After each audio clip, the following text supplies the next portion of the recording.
Selamat pagi, Bapak, Ibu, Saudara sekalian. Ketemu lagi kita di mata kuliah metode riset. Nah, hari ini dan beberapa pertemuan ke depan kita akan bicara tentang metode pengumpulan data. Dalam penelitian ada beberapa cara kita melakukan pengumpulan data. Kita mulai nanti dari interview, kemudian observasi, survei, hingga nanti eksperimen, eksperimen ya, Bapak Ibu. Mari kita lihat tujuan pembelajaran hari ini seperti apa. Kita lihat bersama.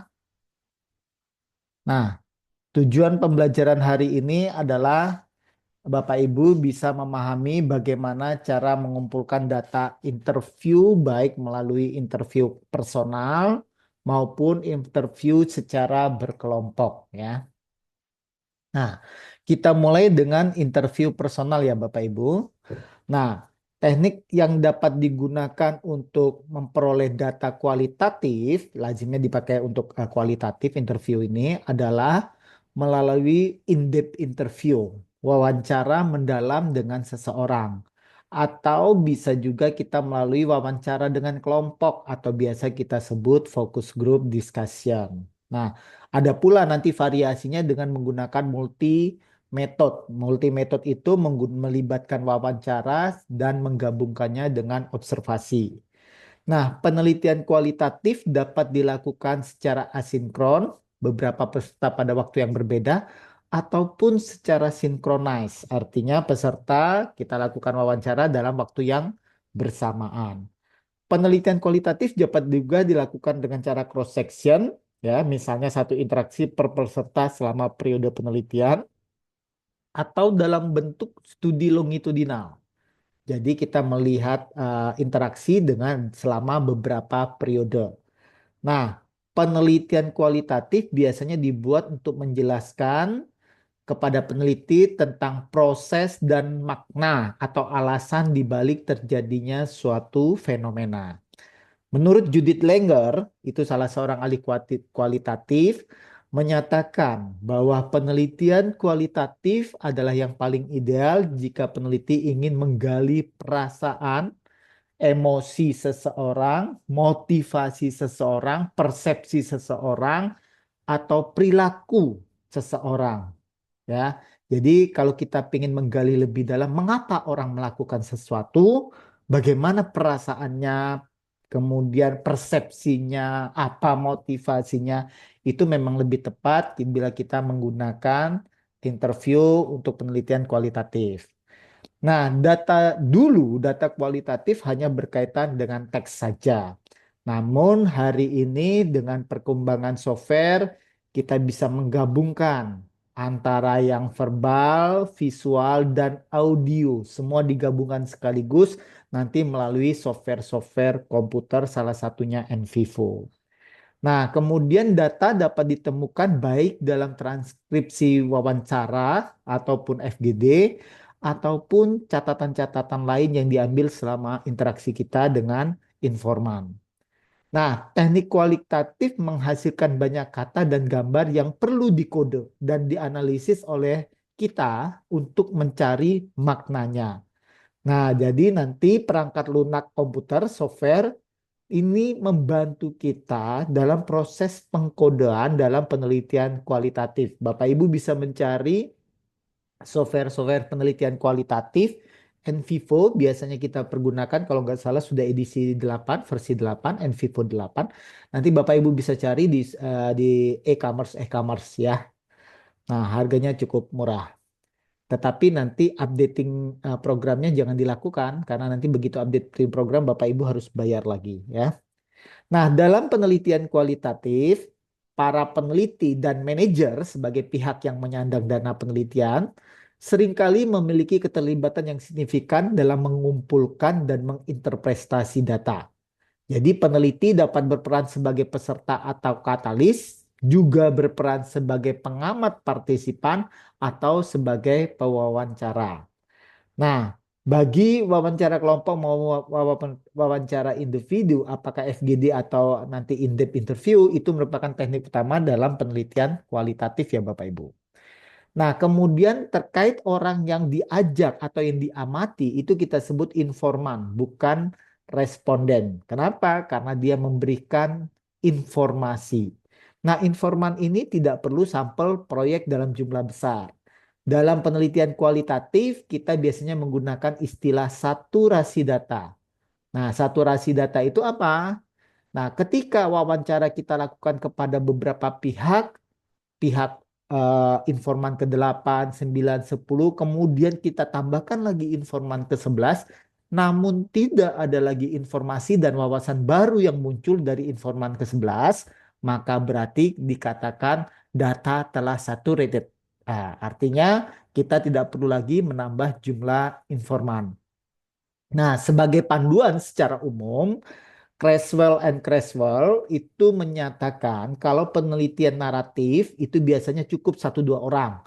Kalau fenomenologi bisa sekitar 3 sampai 10 orang, grounded theory 20 sampai 30, etnografi biasanya terkait dengan satu kelompok dengan budaya yang sama. Nanti kita akan lihat artefak, artefak itu tampilan-tampilan fisik atau yang bisa kita lihat ya, kemudian wawancara dan pengamatan. Sementara penelitian studi kasus biasanya melibatkan 4 sampai 5 kasus. Itu menurut Creswell and Creswell tahun 2023. Nah, di dalam penelitian kualitatif biasanya kita mengambil sampel secara non probabilitas. Yang paling sering adalah purposive. Jadi karena kita ingin mengetahui misalnya kita melakukan penelitian kualitatif tentang mengapa orang membela Persebaya dan kemudian disebut istilah bonek. Nah, itu kita akan mencari informan yang betul-betul telah menjadi bonek secara lama dan dia mendalami perilaku sebagai bonek itu mungkin puluhan tahun ya.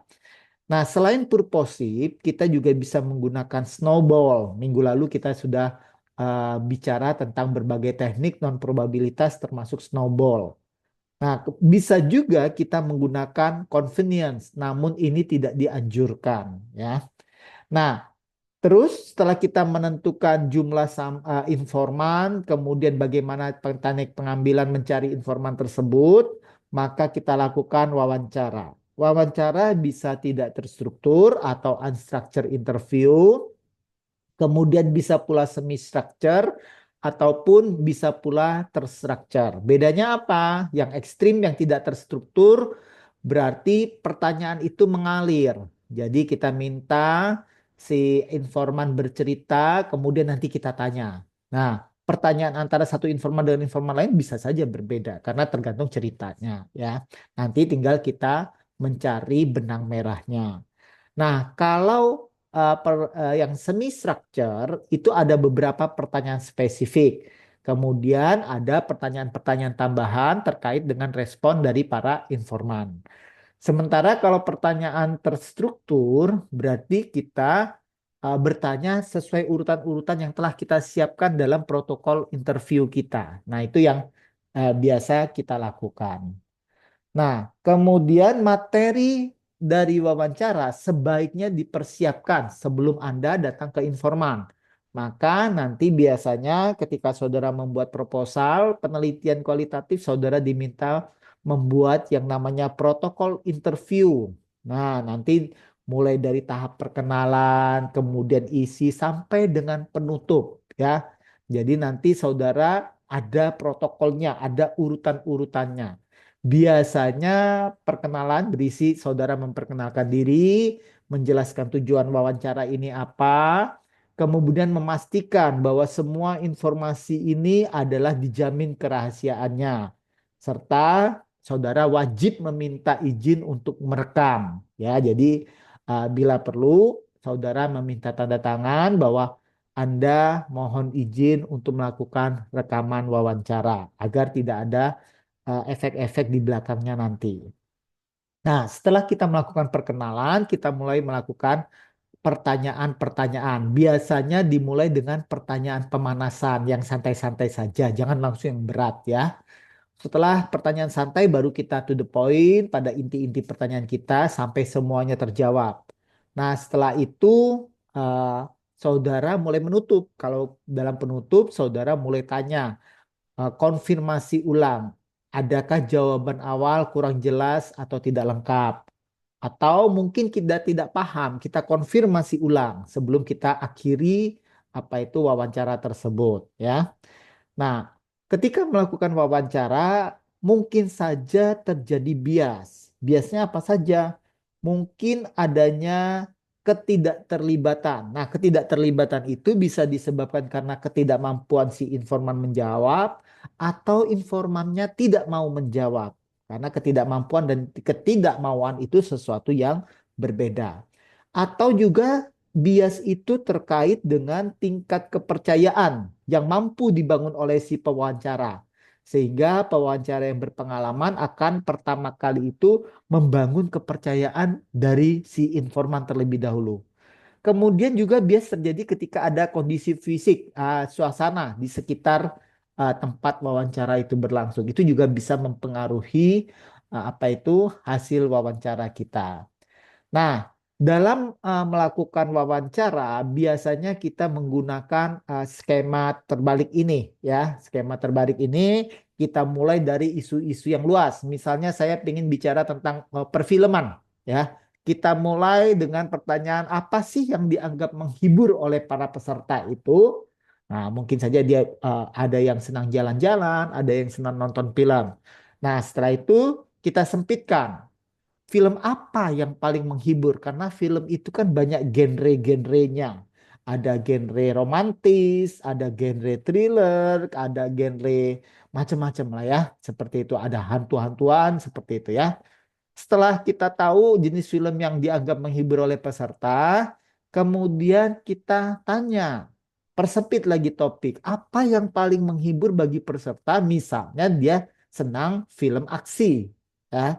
Kira-kira apa sih yang paling menghibur dari aksi? Apakah terkait dengan apa gerakan-gerakannya yang berbahaya, yang kadang-kadang unbelievable, itu yang menarik kita? Nah, silakan ditanyakan.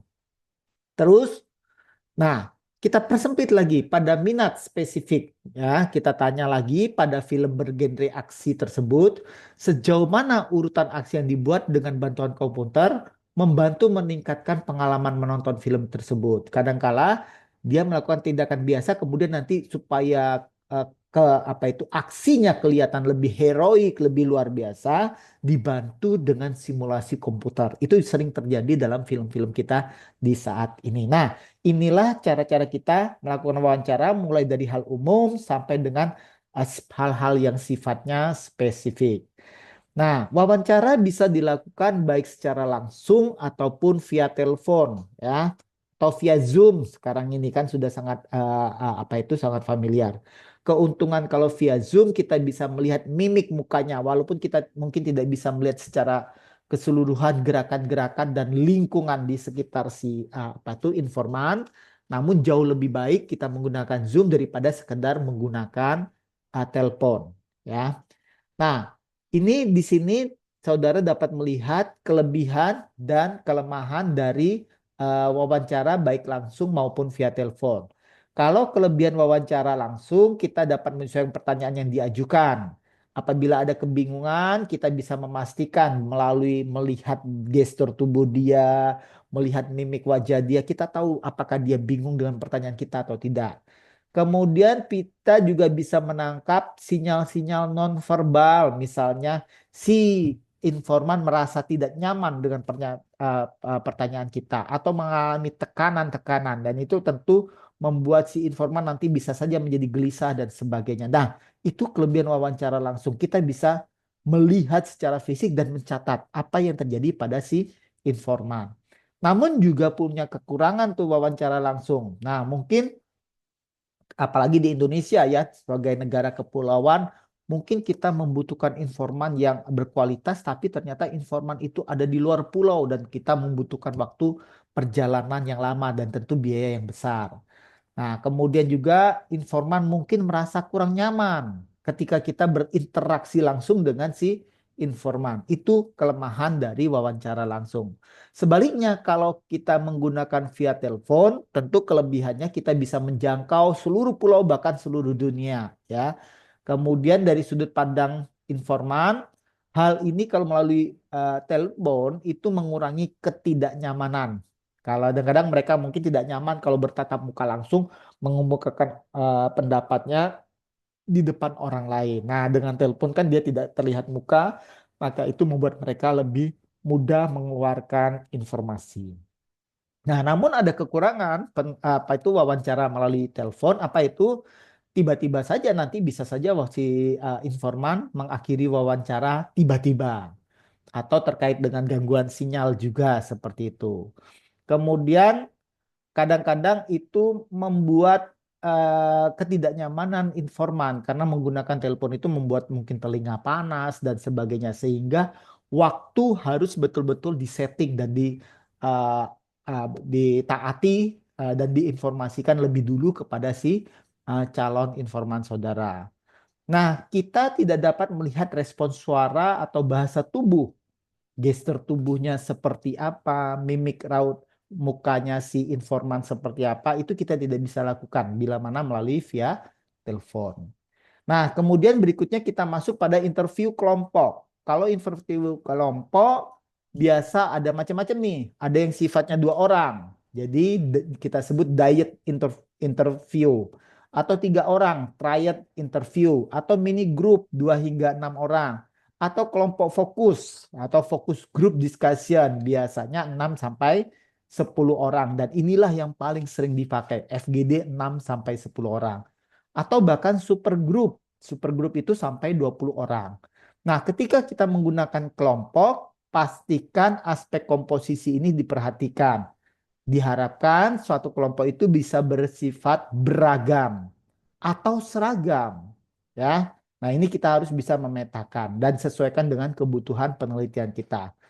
Kelompok juga bisa terdiri dari para pakar atau bukan pakar. Ya, kalau pakar itu mereka yang sudah memiliki pengetahuan mendalam mengenai topik yang akan diulas, sementara yang bukan pakar, mereka tidak memiliki pengetahuan, tetapi mereka mungkin pernah merasakan dan mengalaminya. Nah, salah satu wawancara kelompok yang paling dikenal itu namanya focus group discussion. Nah, istilah focus group discussion itu pertama kali dikemukakan oleh R.K. Merton dalam bukunya The Focus Interview tahun 1956, ya. Jadi kelompok fokus merupakan sekumpulan individu lazimnya 6 sampai 10 orang dipimpin oleh seorang moderator atau biasa kita sebut fasilitator, ya. Kemudian dalam penelitian ini biasanya nanti sponsor ikut serta, ya. Nanti sponsor menyaksikan secara langsung interaksi kelompok dan dinamika yang terjadi. Bahkan di beberapa kampus yang bagus ada ruang fokus group discussion itu cermin satu arah. Jadi cermin satu arah itu maksudnya apa? Para peserta melihat cermin itu. Tetapi para sponsor ya penyandang dana itu bisa melihat dari uh, ruang berbeda. Jadi cerminnya satu arah saja.